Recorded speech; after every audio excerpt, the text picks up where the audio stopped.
Un regard. Un regard qui permet de mieux comprendre l'un des grands paradoxes de l'époque. Nous vivons une immense révolution, celle du numérique, Internet, les portables, les réseaux. Elle est comparable à la révolution agricole ou industrielle. Et pourtant, la croissance ne suit pas, l'emploi encore moins. Alors que se passe-t-il? Comment l'expliquer? Ce regard, c'est celui d'un des grands économistes occidentaux, le français Daniel Cohen, qui y consacre son dernier livre et qui nous éclaire sur ce décalage avec des mots très simples. Jean-Paul Chapelle, Hervé Pozzo.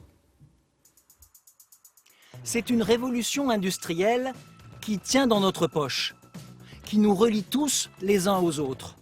La révolution numérique, synonyme de progrès technologique, mais paradoxe, c'est une révolution sans croissance économique, comme l'explique Daniel Cohen dans son dernier ouvrage. Nous vivons une situation extrêmement paradoxale. La croissance économique, depuis 30 ans, ne cesse de décliner. Elle valait environ 3% dans les années 70, elle est passée à 2, puis à 1,5. Aujourd'hui, elle est autour de 0,05 en moyenne au cours des 10 dernières années.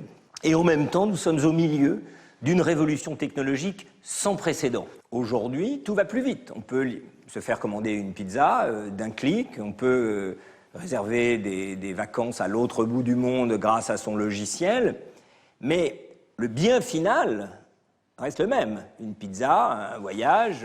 C'est la grande différence avec les précédentes révolutions industrielles qui ont fait naître de nombreux biens.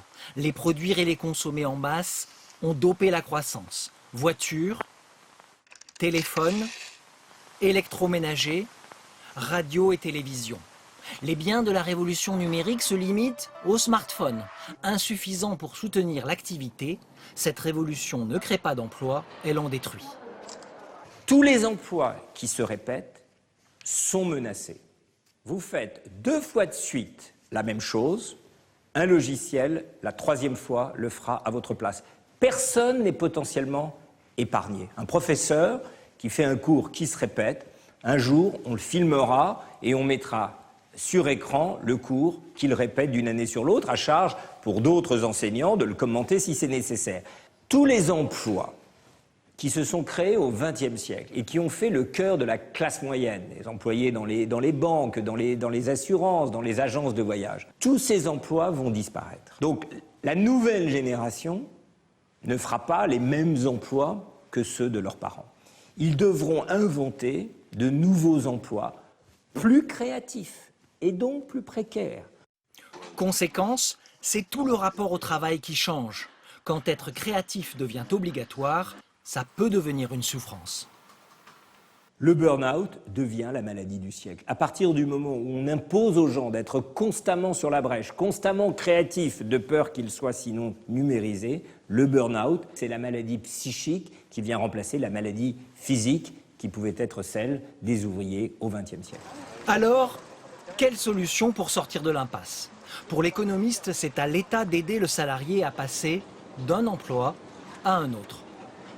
On parle souvent du modèle danois. Le modèle danois, c'est quand je perds un emploi, je suis pris en charge par l'État pendant plusieurs années, jusqu'à 4 ans. Mais ce n'est pas passif. On ne donne pas de l'argent aux gens le temps qu'un emploi leur tombe du ciel. C'est un travail de reformation, de requalification. Plus d'indemnités, plus de formation, ça coûtera plus cher. Si l'État veut pouvoir financer cette priorité, il devra trouver ailleurs de nouvelles économies.